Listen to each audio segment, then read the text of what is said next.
Hey guys, welcome to my channel. இன்னைக்கு 1952 release ஆன பராசக்தி இந்த படத்தை பற்றி தான் பார்க்க போகிறோம். நடிகர் திலகம் சிவாஜி கணேசனோட ஃபர்ஸ்ட் படம். கதை, காட்சி, வசனம், நடிப்புன்னு இந்த படத்தில் வர எல்லா விஷயங்களும் மக்கள் மனசில் ஒரு மிகப்பெரிய தாக்கத்தை ஏற்படுத்துச்சு.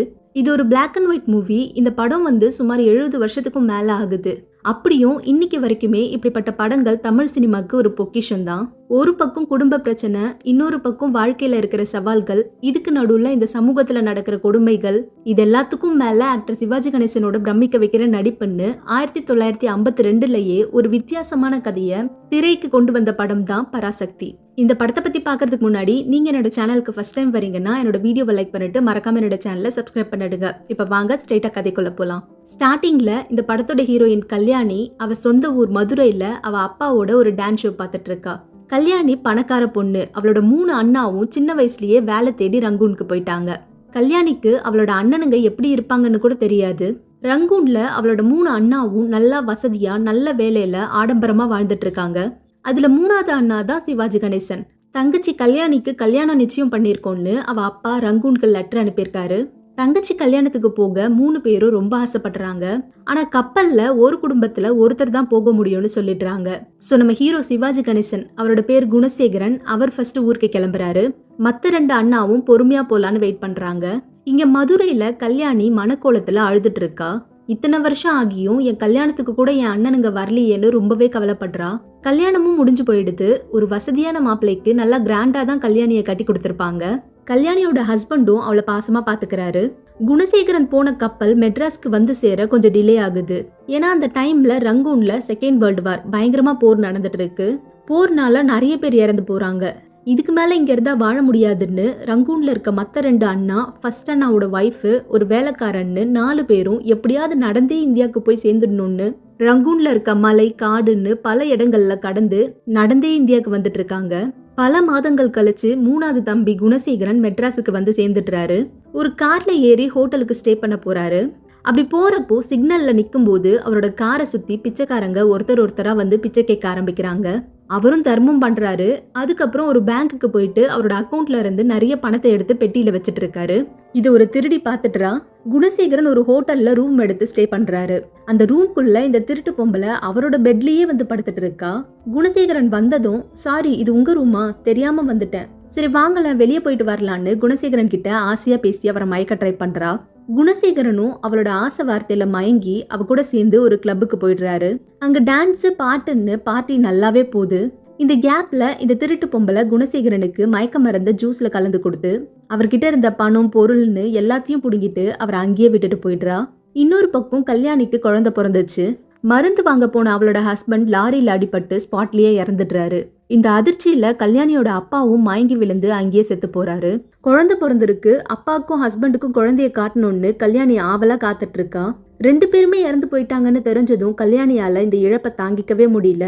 ரங்கூன்ல இருந்து இந்தியாவுக்கு நடந்தே வர இந்த அகதிகள் மேல ஹெலிகாப்டர்ல இருந்து குண்டுகள் போடுறாங்க. அந்த அகதிகள் கூட்டத்துல தான் நம்ம 2 பெரிய அண்ணாவும் அவர் குடும்பமும் வந்துட்டு இருக்காங்க. குண்டு வெடிச்சதுனால எல்லாரையும் ஹாஸ்பிட்டல்ல சேர்த்திருக்காங்க. பெரிய அண்ணாக்கு மட்டும் லைட்டா அடிபட்டிருக்கு. அவர் ஒய்ஃப், வேலைக்காரன் நல்லா தான் இருக்காங்க. ஆனா நடு அண்ணாவை மட்டும் காணும். டாக்டர்ஸும் இங்க இருக்கவங்கள தவிர எல்லாருமே செத்து போயிட்டாங்கன்னு சொல்லிடுறாங்க. நடு தம்பியை இழந்துட்டேன்னு பெரிய அண்ணா ரொம்ப கவலைப்படுறாரு. குடும்பமே செதஞ்சு போச்சு. கல்யாணி தங்கிட்டு இருந்த வீட்டை கூட ஏலம் விட போறாங்க. கல்யாணி என்ன பண்றதுன்னு தெரியாம தவிச்சிட்டு இருக்கா. அந்த நேரத்துல கல்யாணியோட பக்கத்து வீட்டு ஃப்ரெண்டு அவங்களோட ஒரு குடிசையில அவளுக்கு ஒரு இட்லி கடை வச்சு கொடுத்து ஹெல்ப் பண்றாங்க. இன்னொரு பக்கம் குணசேகரன் எல்லா பணத்தையும் இழந்து சாப்பிட கூட வழி இல்லாம பிச்சை எடுக்க ஆரம்பிக்கிறாரு. தெரு தெருவா சுத்தி வராரு. ரோட்ல கூட அவரை தங்க விடல. போலீஸ்காரங்க கூட அவரை அடிச்சு துரத்துறாங்க. சோறு தண்ணி இல்லாம பசியில பயங்கரமா கஷ்டப்பட்டுட்டு இருக்காரு. கல்யாணியும் இட்லி சுட்டு ஏதோ பொழப்ப நடத்திட்டு இருக்கா. அப்படியும் அவளால வாங்கின 10 ரூபாய் கடனை கூட திருப்பி கொடுக்க முடியல. கடன் கொடுத்தவங்க அவ வாசல்ல வந்து கத்தி கூச்சல் போடுற சமயத்துல அந்த ஏரியால இருக்க ஒரு கெட்டவன் கல்யாணியோட கடனை அவனே அடைச்சிட்டு கல்யாணி கிட்ட, நீ எனக்கு டெய்லி இட்லி மட்டும் சுட்டு கொடு, இந்த 10 ரூபாய் கடனை இட்லி சாப்பிட்டு கழிச்சுக்கிறேன்னு சொல்லிட்டு அவளை ஒரு மாதிரி தப்பான பார்வையிலேயே பார்த்துட்டு போறான்.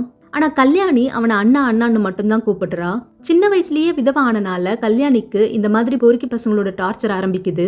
இன்னொரு பக்கம் குணசேகரன் பசி தாங்க முடியாம பழம் விற்கிற ஒரு லேடி கிட்ட இருந்து 2 வாழைப்பழத்தை திருடி சாப்பிட்டுறாரு. அந்த லேடியும் அவரை போட்டு அடி அடின்னு அடிக்கிறாங்க. அந்த லேடி கிளம்பி போறப்போ ஒரு பைத்தியக்காரன் அவளோட பழக்கூடையில இருந்து ஒரு சீப் வாழைப்பழத்தை திருடி சாப்பிடுறான்.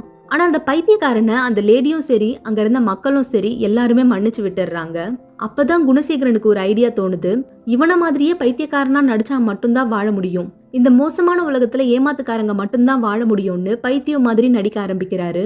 அப்படியே கொஞ்சம் பணத்தை புரட்டி மெட்ராஸ்ல இருந்து அவரோட சொந்த ஊர் மதுரைக்கு வந்து அவரோட வீட்டை பாக்குறாரு. அங்க இருந்த கல்யாணியோட ஃப்ரெண்டு கல்யாணியோட கஷ்டத்தை சொல்லி தெருமுனையில அவ இட்லி வித்துட்டு இருக்கான்னு சொல்றாங்க. கல்யாணியோட நிலைமைய குணசேகரன் நேர்ல வந்து பார்த்துட்டு, இப்படி ஒரு பிச்சைக்கார கோலத்துல நான் தான் உன் அண்ணன் அவகிட்ட சொல்லக்கூடாதுன்னு யோசிச்சுட்டு அங்கேயே ஒரு மூலையில அவ வீட்டு ஓரத்திலேயே உட்காந்துட்டுறாரு. கல்யாணி கிட்ட ஒரு பைத்தியக்கார மாதிரி நடிக்கிறாரு. அவளும் அவளை கிறுக்கண்ணான்னு பாசமா கூப்பிட ஆரம்பிக்கிறா. கல்யாணிய தப்பாவே பார்த்துட்டு இருந்த கெட்டவன் யாரும் இல்லாத நேரத்துல கல்யாணி வீட்டுக்குள்ள பூந்து அவகிட்ட தப்பா நடக்க ட்ரை பண்றான். இந்த நேரத்துல குணசேகரன் அங்க வந்து அந்த கெட்டவனை அடிச்சு பொழந்துடுறாரு. கல்யாணியும் ரொம்ப தேங்க்ஸ் கிறுக்கண்ணான்னு சொல்லிட்டு அவருக்கு இட்லி கொண்டு வந்து கொடுக்கறா. அவரும் அவர் கையில இருந்த காசை அவகிட்ட கொடுத்துட்டு சாப்பிடாமலே அழுதுட்டே அங்க இருந்து போயிடுறாரு. ஹெல்ப் பண்ணது ஒரு குத்தமா, அதுக்குள்ள ஊருக்குள்ள இருக்க 4 பேரு குணசேகரன் கல்யாணியோட கள்ள புருஷன்னு தப்பா பேச ஆரம்பிக்கிறாங்க.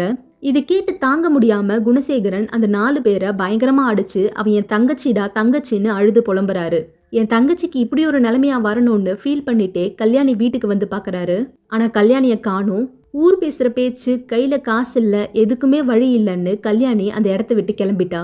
ரங்கூன்ல இருந்து சென்னைக்கு வந்துட்டு இருந்த ஃபர்ஸ்ட் அண்ணா எப்படியோ சென்னைக்கு வந்துட்டு அவர் அங்க பாத்துட்டு இருந்த ஜட்ஜ் வேலையை இங்கேயும் செய்ய ஆரம்பிக்கிறாரு. ஃபர்ஸ்ட் அண்ணா ஒரு நல்ல அந்தஸ்தையில வசதியா வாழ்ந்துட்டு இருக்காரு. ஆனா அவரோட தம்பி தங்கச்சிய இன்னொரு பக்கம் தேடி தேடி பாக்குறாரு. கல்யாணி பிச்சை எடுத்தாவது குழந்தைய வளர்க்கணும்னு ஒவ்வொரு வீடா பிச்சை கேட்க ஆரம்பிக்கிறா. அப்படி ஒரு வீட்டுக்கு வரப்போ அந்த வீட்டுல இருந்த பணக்கார ஏஜமா கல்யாணியோட அழகுல மயங்கி அவளை வீட்டு வேலைக்காரியா அப்பாயிண்ட் பண்றாரு. அப்பாயிண்ட் பண்ணிட்டு சும்மா இல்லாம அவரோட வைஃபை படத்துக்கு அனுப்பிட்டு கல்யாணி கிட்ட தப்பா நடக்க ட்ரை பண்றாரு. கல்யாணி இந்த கொடுமையை பொறுக்க முடியாம அங்கிருந்தும் அவ குழந்தைய கூட்டிட்டு மறுபடியும் பிச்சை எடுக்கவே கிளம்பிடுறா. குணசேகரன் திருடியே பிழைக்க ஆரம்பிக்கிறாரு. ஒரு நாள் ஒரு பொண்ணு கிட்ட இருந்து சாப்பாடை மட்டும் திருடிட்டு ஓடி போயிடுறாரு. அந்த பொண்ணுக்கு குணசேகரனை பிடிச்சு போயிடுது.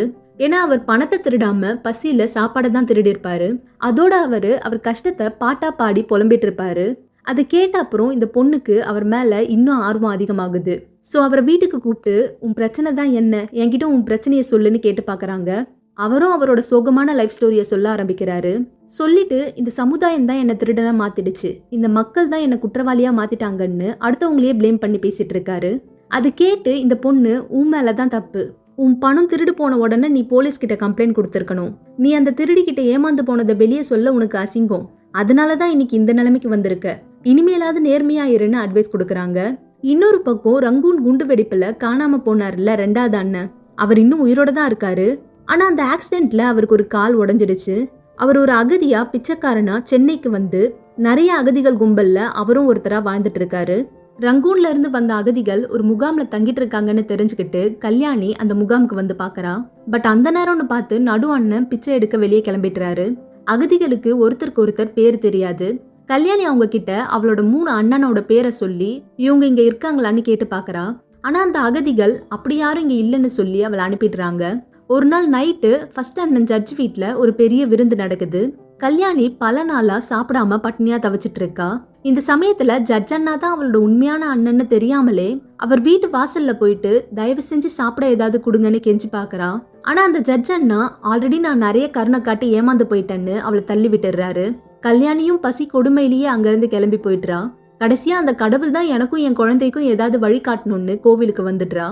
கோவில் பூசாரி உன்னை பார்த்தா என் பொண்ணு மாதிரி இருக்கு, உள்ள போய் சாமி கும்பிடுன்னு அவளை கோவிலுக்குள்ள போக சொல்லிட்டு அந்த பூசாரியும் அவகிட்ட தப்பா நடக்க ட்ரை பண்றான். கடைசியா கடவுளாவது வழி காட்டுவாருன்னு பார்த்தா இங்கேயும் பிரச்சனை.